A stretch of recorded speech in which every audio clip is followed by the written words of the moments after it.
Before the days of button-mashing beat-em-ups on PlayStation and Xbox, before online co-op made fighting together easy, there was Streets of Rage, a gritty, synth-soaked brawler that became the soul of the Sega Genesis.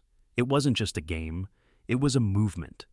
Today on Rare Gameroom Gaming, we're diving deep into the complete history of Streets of Rage, from its explosive origins to its lasting legacy.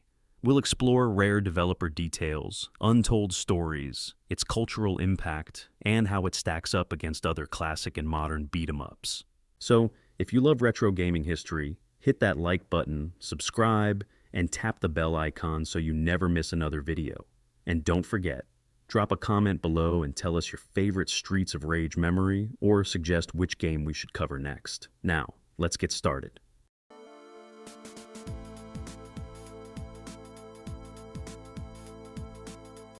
In the late 80s and early 90s, Sega was fighting for dominance. Nintendo was the top dog, and Sega needed more than just a mascot. They had Sonic, sure, but Sega also needed an answer to Final Fight, which Capcom had brought to the arcade, and then partially to the Super Nintendo.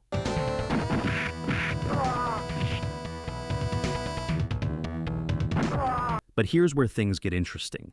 Capcom refused to license Final Fight to Sega, so Sega said, "We'll make something better." Thus began Project Bare Knuckle. It wasn't just about copying the competition, it was about outclassing them. The man behind the vision was Noriyoshi Ohba, a Sega veteran who had worked on Shinobi and Wonder Boy and Monsterland.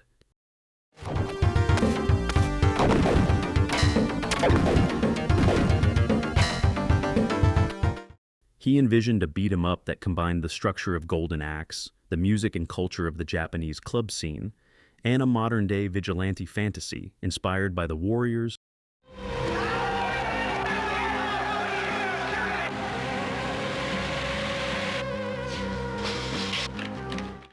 and Die Hard.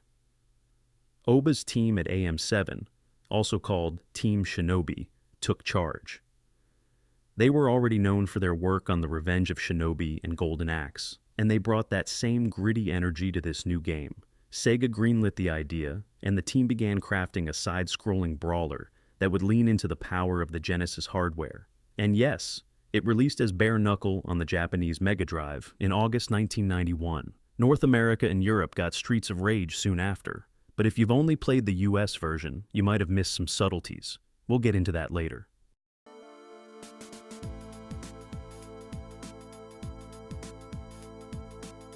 Streets of Rage was all about accessible, brutal, and stylish gameplay. You had 3 playable characters: Axel Stone, a balanced brawler, Blaze Fielding, the agile martial artist, and Adam Hunter, the powerhouse with longer reach. Each character could perform punches, throws, flying kicks, and grabs. You could even slam enemies into the pavement or into each other, unique mechanics that weren't common at the time. The police special attack added flair and strategy.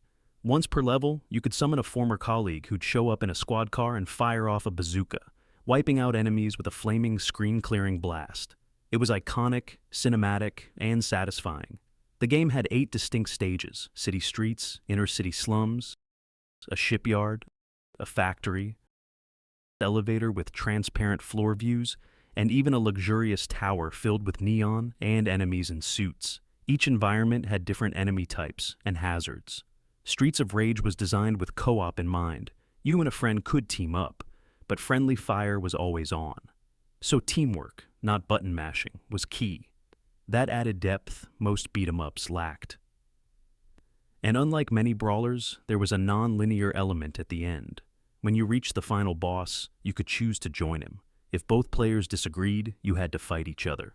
Depending on your choice, the ending changed.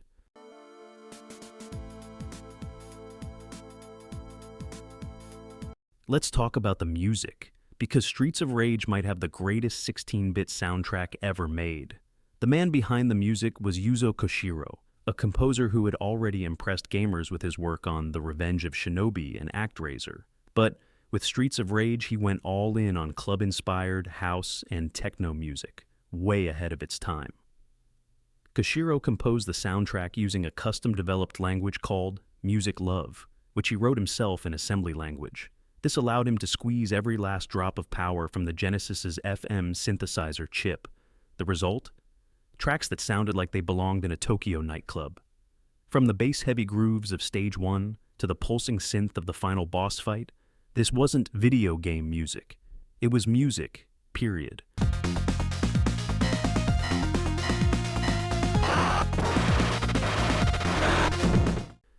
The soundtrack has been remixed by DJs, covered by orchestras, and released on vinyl, and Koshiro even toured live DJ sets featuring his Streets of Rage work. That's how legendary it became.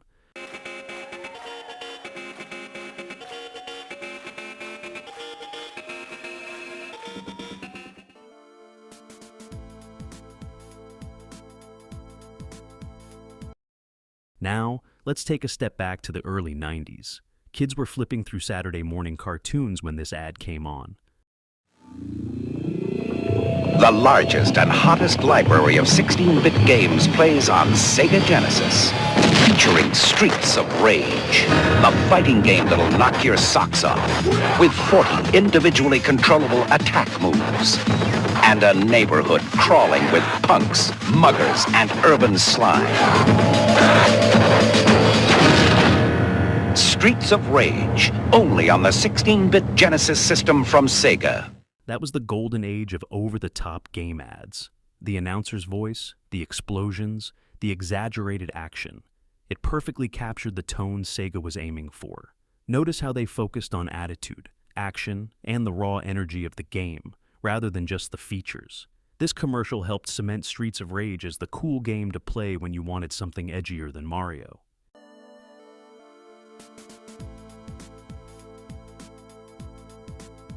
Streets of Rage didn't exist in a vacuum. It built on what came before and influenced what came after. Compared to Final Fight, Streets of Rage was leaner but more strategic. Where Double Dragon relied on pattern memorization, Streets of Rage rewarded improvisation and crowd control. In modern terms, look at games like Scott Pilgrim vs. the World, the game.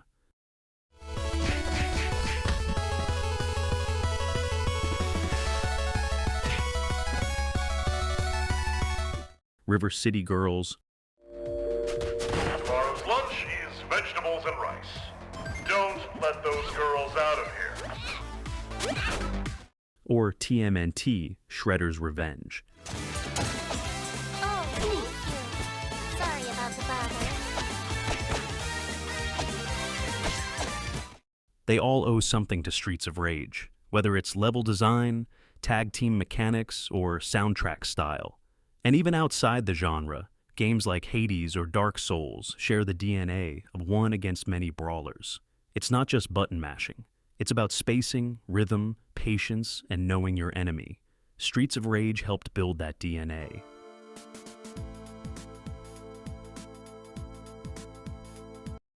Streets of Rage 2 launched in 1992, and fans consider it the gold standard.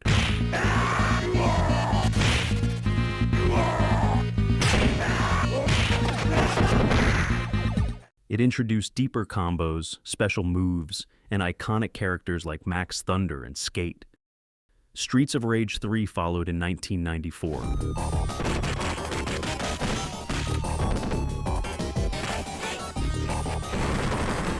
Faster gameplay, more complex storylines, branching paths, and even secret characters like Roo the Boxing Kangaroo. But then, nothing. For nearly 26 years, the series was silent. Sega shelved it despite demand. Unreleased prototypes surfaced, including a 3D version for the Dreamcast, and even a rumored Saturn title, but none made it past testing. Then in 2020, the revival happened. Streets of Rage 4, developed by Dotemu, Lizard Cube, and Guard Crush Games, with beautiful hand-drawn art, remixed music, and modern fighting systems. It was both a love letter to the past and a bold step into the future.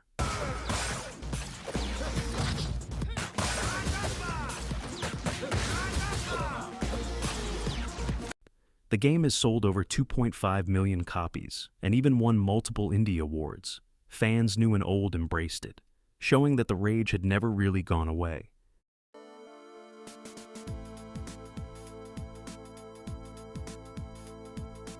The original Streets of Rage sold over 2 million copies worldwide. A major hit for Sega. In Europe, where the Mega Drive often beat the Super Nintendo in market share, the game became an essential pack-in title. Streets of Rage helped solidify the Genesis's image as the edgier, more mature console. It was the anti-Mario experience: neon lights, gritty back alleys, and hard-hitting justice. The series has influenced fan games, comics, soundtracks, and even mobile ports. Characters like Axel and Blaze became part of Sega's extended brand, appearing in games like Project X Zone and Super Monkey Ball. Thing I can't handle.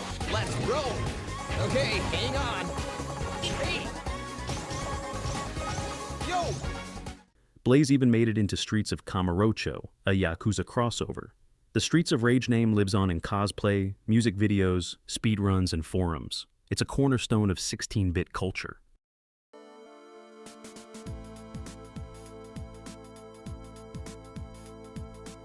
Here are some Streets of Rage facts that even hardcore fans might have missed. In early prototypes, Adam had more grappling moves, but they were removed for balancing reasons. The police special attack was originally going to vary by character, each having a unique backup call. Stage 7's elevator was inspired by the movie Game of Death with Bruce Lee. Yuzo Koshiro composed much of the soundtrack on the NEC PC-88, not directly on the Genesis. The fan game, Streets of Rage Remake, includes 103 stages and dozens of remixed songs, arguably the ultimate tribute.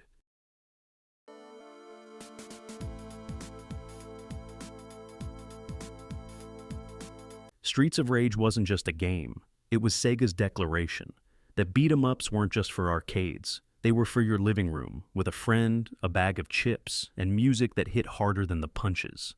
If you enjoyed this video, do us a favor. Smash that like button, subscribe, and turn on notifications so you never miss another trip down retro gaming lane. Drop a comment below. Who was your main character? What was your favorite track? And what retro game do you want to see us cover next? And if you want more, click on one of the videos on screen right now. We've got more Sega, Nintendo, and retro goodness waiting for you.